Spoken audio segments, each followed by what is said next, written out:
성경 속으로 또 성경 밖으로 여행을 떠나는 불불TV입니다.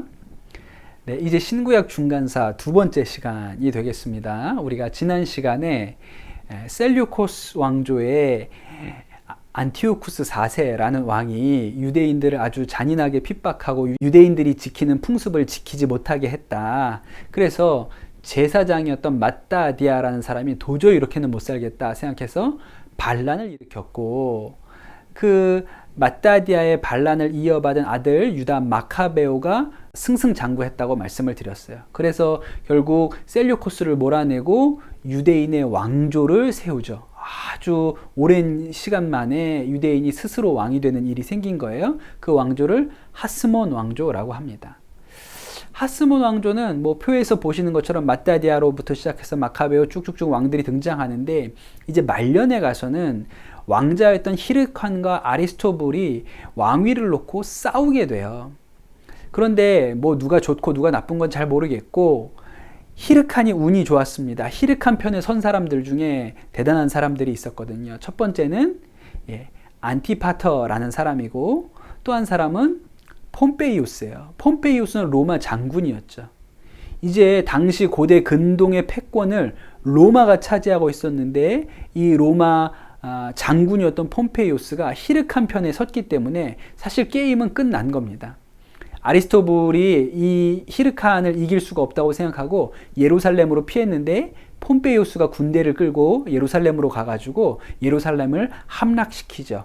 그때부터 이제 하스몬 왕조, 이 유다 사람들은 로마의 지배를 받게 된 거예요. 그래서 이제 로마가 이 땅을 다스리는 새로운 시대가 열리게 된 겁니다. 우리가 로마에 대해서 또 이야기를 좀 해봐야 될 필요가 있습니다. 로마는 바로 저 이탈리아 땅에서 시작한 나라죠. 로마가 가지는 특수성은 당시에 다른 나라들은 다 제정을 했어요. 황제가 다스리는 나라였다는 뜻이죠. 그런데 로마는 유일하게 공화정을 택했어요. 자신들이 자신들의 지도자를 선거를 통해서 선출하는 일을 했던 것이죠. 그러다가 이렇게 공화정으로 발전해왔던 로마가 다시 정치적인 변화를 맞게 되는데, 로마를 이끌어가는 아주 중요한 권력자들이 생기면서 그렇게 됩니다. 그 사람들이 누구냐면 카이사르, 폼페이우스, 크라수스라 그래요. 이 세 사람이 했던 일을 1차 삼두 정치라고 부릅니다. 세 사람의 머리가 세워졌다는 거죠. 제일 먼저 크라수스가 탈락해요. 그리고 나서 이제 로마의 권력은 카이사르와 폼페이우스의 경쟁이 되는데, 카이사르는 유럽의 북쪽에 을 이제 차지한 그런 장군이었거든요. 그가 이제 다시 로마로 돌아오라는 명령을 받는데, 돌아올 때 군대를 해산하라는 명령을 받아요. 근데 카이사르가 그렇게는 할 수 없다 생각하고 이제 주사위는 던져졌다라는 유명한 말을 하고 이제 군대를 이끌고 루비콘 강을 넘죠. 그러면서 이제 폼페이우스가 밀리게 됩니다. 그래서 폼페이우스가 이집트로 도망가게 되죠. 그 폼페이우스를 잡기 위해서 카이사르도 군대를 이끌고 이집트로 가거든요. 카이사르가 이집트에 가서 누굴 만났냐면 클레오파트라, 유명한 사람이죠. 클레오파트라를 만나서 사랑에 빠집니다. 그런데 이 클레오파트라는 이제 저 카이사르를 이용해서 자신이 이 프톨레미 왕국의 왕이 되고 싶었던 거거든요. 그런데 이 일 때문에 카이사르가 이제 위기를 겪게 돼요.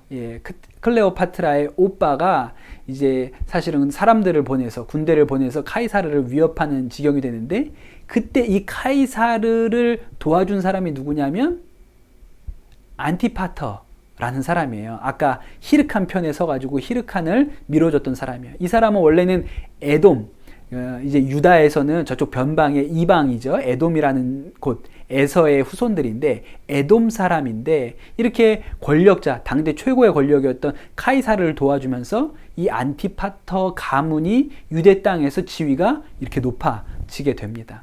그리고 나서 이제 카이사르가 로마로 돌아가게 되죠. 근데 로마에서 사실은 이제 사람들에 의해서 죽임당해요. 암살당하죠. 그래서 카이사르가 죽을 때 그의 신복이었던 브루투스가 칼로 찔렀다 그래서 브루투스 너 맞아, 뭐 이렇게 유명한 얘기도 남아 있습니다. 그리고 나서 카이사르가 죽고 나서 제2차 삼두 정치라는 게 벌어지죠. 카이사르의 양자였던 옥타비아누스, 안토니우스, 레피두스가 이제 로마를 이끌어 나가는 세 명의 정치인이 됩니다. 제일 먼저 탈락한 것은 레피두스였고요.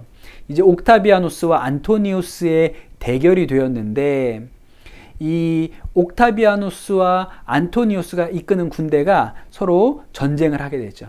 그런데 또 여기서 비극이 하나 생기는데, 이 안토니우스를 누가 도와주냐면 클레오파트라가 도와줘요. 네, 클레오파트라가 이끄는 이집트 군대와 안토니우스의 군대가 연합해서 옥타비아누스의 군대와 전쟁을 하는데, 그게 악티움 해전이거든요. 그 해전에서 옥타비아누스가 승리하면서 이제 옥타비아누스가 로마의 최고 권력자가 되고, 전쟁에 패한 안토니우스, 그 다음에 클레오파트라는 이제 죽게 됩니다.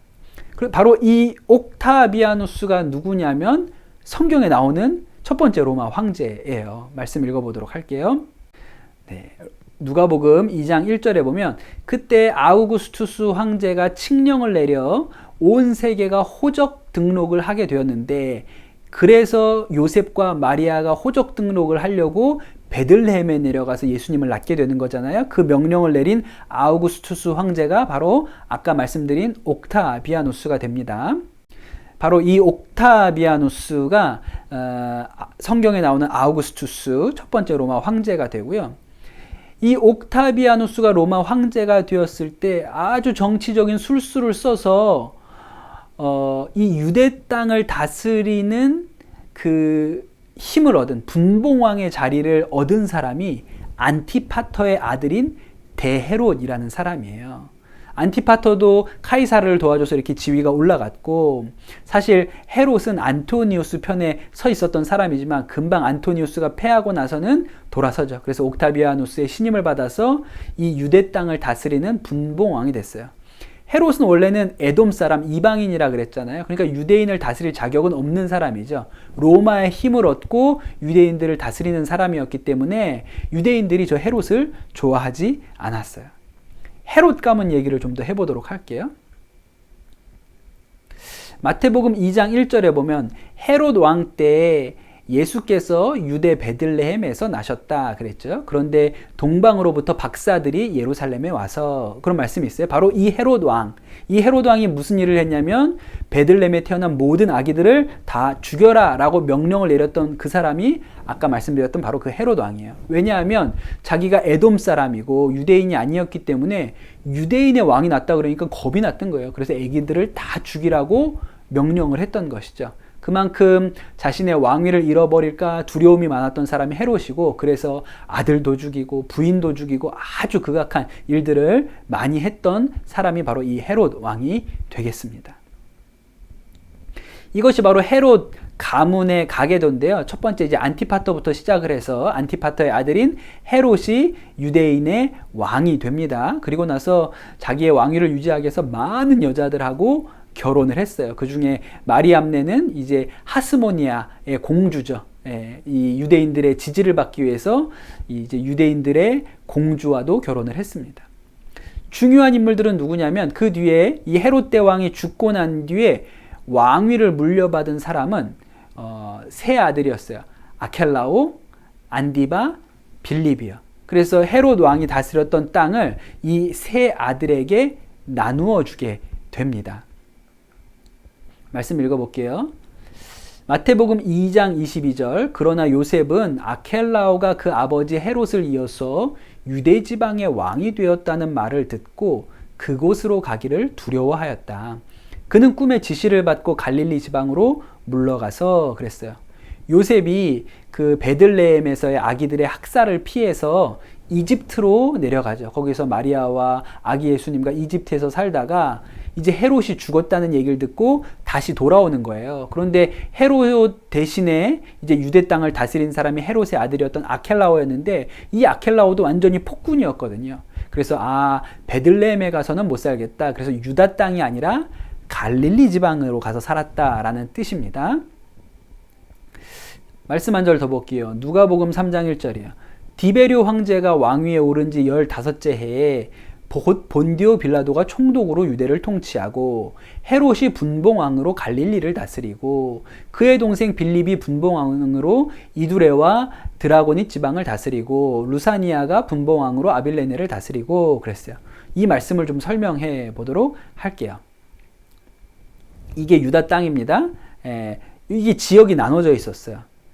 여기 지금 녹색 부분이 유다라는 지역입니다. 이 유다를 누가 다스렸냐면 헤롯의 아들이었던 아켈라오가 다스렸어요. 그리고 그 북쪽에 보라색 지역, 갈릴리 호수 있는 지역을 안디바, 헤롯의 다른 아들이었던 안디바가 다스렸어요. 그리고 저쪽 드라고닛, 이두메와 드라고닛 지역을 빌립이 다스렸습니다. 이렇게 세 명의 아들에게 대헤롯이 나라를 쪼개준 거거든요.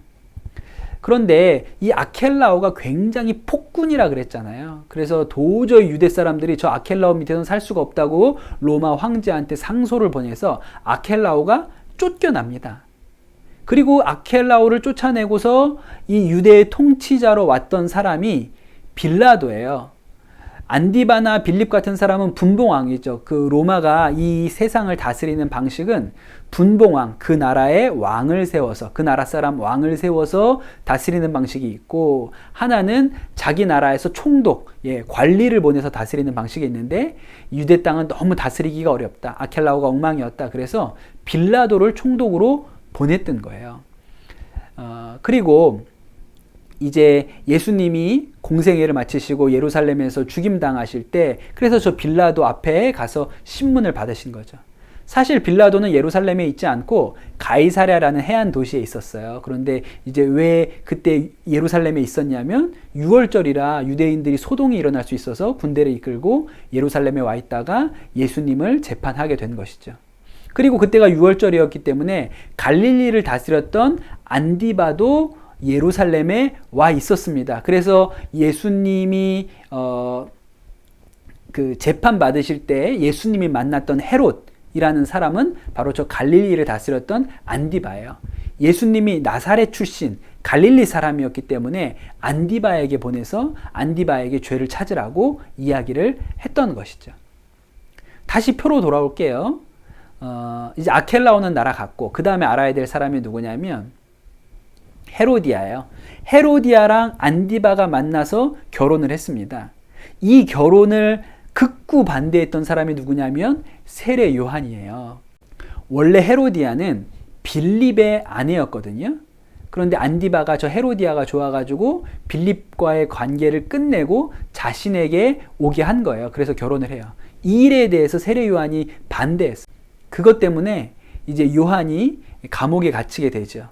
그런데 어느 잔칫날에 헤로디아가 자신의 딸이었던 살로메를 안디바 앞에 보내가지고 춤을 추게 하고 뭐든지 네 소원을 들어주겠다 그렇게 얘기하잖아요. 그래서 이 살로메가 세례 요한의 머리를 담아주십시오. 그래서 세례 요한이 죽임을 당하잖아요. 바로 그때 그 일을 했던 헤롯이 헤롯 안디바이고, 이 안디바가 예수님이 예루살렘에서 재판받으실 때 그 예수님을 만났던 헤롯도 이 안디바가 되겠습니다. 그리고 나서 이제 사도행전으로 가면 또 헤롯이 등장해요. 초대교회를 핍박하는 헤롯이 등장하는데, 그 헤롯은 헤롯 아그리파 1세를 의미하는 것이고, 또 사도행전 맨 마지막 부분에 가면 사도 바울이 이제 로마로 압송되기 전에 만난 헤롯 왕이 또 있습니다. 그 사람은 바로 아그리파 2세가 되겠어요. 그래서 성경을 읽어보면 당연히 헤롯이라고 나오는데, 그 헤롯이 헤롯 대왕도 있고 안디바도 있고 아그리빠도 있고 이렇게 다른 사람이라는 거 큰 틀에서 이해를 좀 하실 필요가 있습니다. 이 표는 굉장히 중요해요. 앞으로 이제 신약을 배우실 때도 계속 보시게 될 표이기 때문에 이 표는 좀 익혀 두시면 좋겠습니다. 네, 정리를 한번 해 보도록 하겠습니다. 신약 성경의 맨 첫 번째 말씀, 마태복음 1장 1절이에요. 아브라함의 자손이요 다윗의 자손인 예수 그리스도의 계보는 이러하다. 이렇게 시작을 하죠. 그리고 나서 아브라함이 누구를 낳고 족보가 쭉 나오게 되는데, 이 족보가 무슨 내용이죠? 지금까지 우리가 배웠던 구약 성경의 내용을 다 이 족보가 담고 있는 것이죠. 그 얘기를 다시 마지막으로 해보고 정리를 하려고 하는 거예요.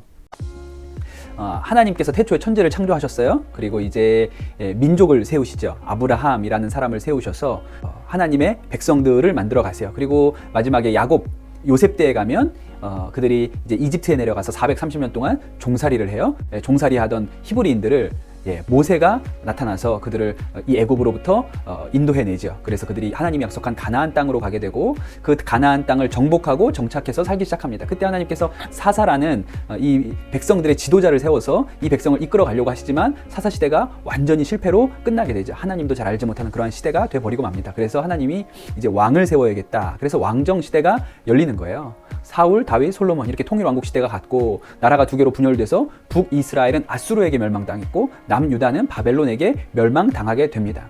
그리고 나서 이제 포로 생활을 하게 되죠. 바벨론의 포로로 끌려가는데 바벨론이 금방 망했어요. 누구한테? 페르시아한테 망했죠. 그때 페르시아의 고레스 왕이 돌아가도 좋다. 그래서 예루살렘으로 다시 포로민들이 돌아오게 됩니다. 그때는 이제 페르시아의 지배를 받게 된 것이죠. 그 후에 페르시아가 망하고 그리스의 지배를 받았고 그 뒤에는 프톨레미 왕조의 지배를 받았고 그 뒤에는 셀류코스 왕조의 지배를 받았고 그리고 나서 잠깐 동안 한 100년 정도 유대인이 자신들의 왕국을 세웁니다. 그게 하스모니아 왕조라고 했지만 이 하스모니아 왕조가 내분과 로마의 침입으로 이제 멸망당하고 로마의 지배 아래로 들어가고 이 유대 땅은 헤롯이라는 이방 가문의 지배 아래로 들어가게 된 것이죠. 그것이 바로 지금까지 우리가 배웠던 구약 이야기의 전부예요. 이 얘기가 어떻습니까? 실패, 실패, 실패, 실패, 실패의 역사죠. 그런데 참 놀라운 것은 그 실패의 역사의 끝에 예수님이 오시는 거예요. 그러면 이 실패의 역사가 실패의 역사가 아니라 예수님 구원자를 오시게 하기 위한 구원의 역사, 구속사로 바뀌어지는 것이죠. 이것이 구약 성경의 놀라운 비밀이 되겠습니다. 구약 성경 공부는 여기까지 하도록 하겠습니다. 이제 잠시 후에 신약 강의를 들고 다시 돌아오도록 하겠습니다. 조금 시간이 걸리긴 할 것 같은데 그때까지 잠깐만 참고 기다려 주세요. 여기까지 구약 강의 같이 와 주셔서 너무 감사드립니다. 여기까지 하겠습니다.